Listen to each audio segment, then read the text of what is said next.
Good afternoon. Hope you're having a great day.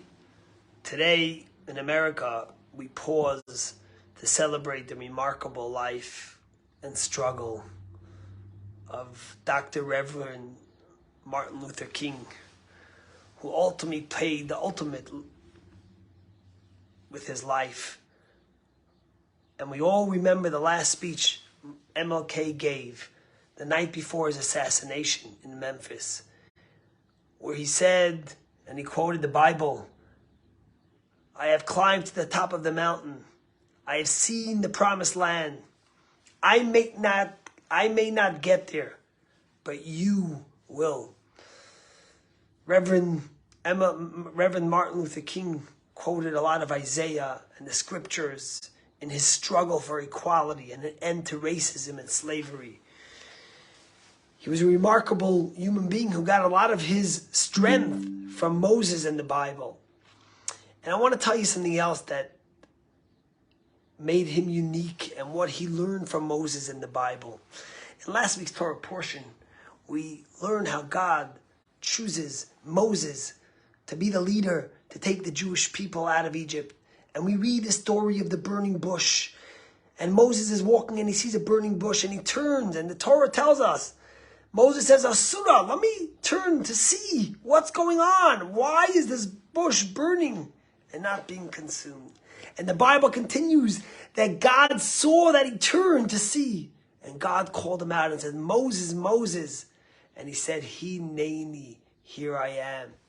Tell us the rabbis that all God wanted to see in Moses as a leader was that he turned, he cared. He saw a burning bush and he didn't just continue to walk. He saw injustice, inequality, pain, struggle.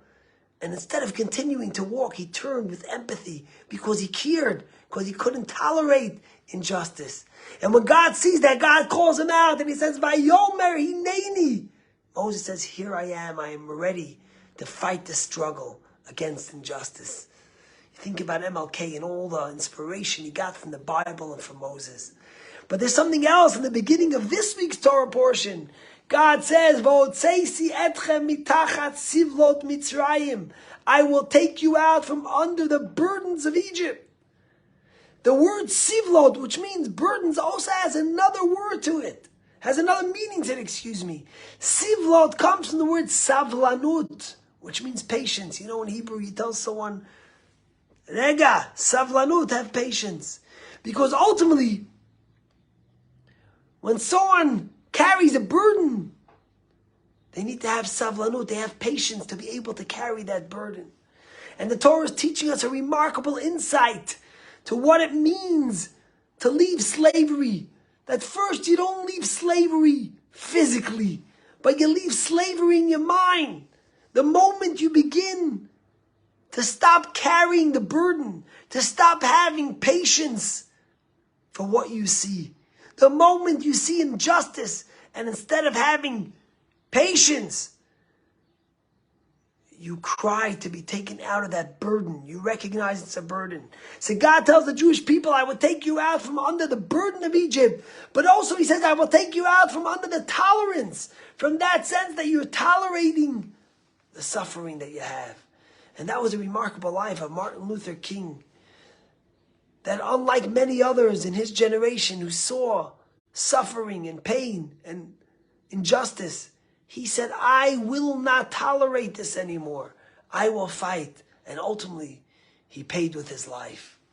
You know, I read a remarkable story this week about a man, Adolfo Kaminsky. Adolfo Kaminsky was born in Argentina in the 30s, where he lived with his family. They immigrated to Paris in the late 30s. In 1941, they spent a short stint in the concentration camps, and then they were released because of their Argentinian passport. But recognizing what was coming, Adolfo's father realized that they needed to get forged passports that won't say they were Jewish. Now Adolfo lost his job and ended up becoming an apprentice in a dry cloth place, which was the evolution before we got to dry cleaners. And all day he spent with chemicals trying to take out stains. And he loved chemistry, which he read chemistry books And his boss answered all his questions, which was a tremendous gift that God gave him. Because ultimately what happened was he forged passports for him and his family that said he wasn't Jewish. And then when the Nazis invaded France, he was recruited by the Jewish underground. And he ended up, together with 2 other people, beginning to forge documents to save Jewish people. And total, he forged 14,000 documents, passports, to save 14,000 Jewish people. And this is all brought down in the book that his daughter wrote and in the documentary, The Forger. And one time in 3 days, he had to write nearly 1,000 forged passports because he found out that there was 1,000 Jewish kids that in 3 days would be deported to the camps. And he says how the way he was able to do that was because, it was a painstaking effort, because if you made one mistake, the person who had the forged passport would be killed, and it took time. And he said he thought to himself that he could forge 30 passports in an hour. And he said, imagine, for every hour I sleep and don't forge passports, 30 people will be sent to their deaths. And he forged nearly 1,000 passports in those 3 days and saved them all. And in the documentary, they ask him what he thinks about when he thinks about this. And he said that he thinks about those that he couldn't save. And he says in the documentary that he saved people because he couldn't tolerate people dying for no reason and being killed. He didn't have savlanut. God says the first thing to freedom is not being able to tolerate injustice. That's what MLK taught us. That's what Adolfo Kaminsky taught us, who just died at 97 years old in Paris. A man who single-handedly saves 14,000 Jews from their deaths. Imagine the impact it had on generations. Have a great day.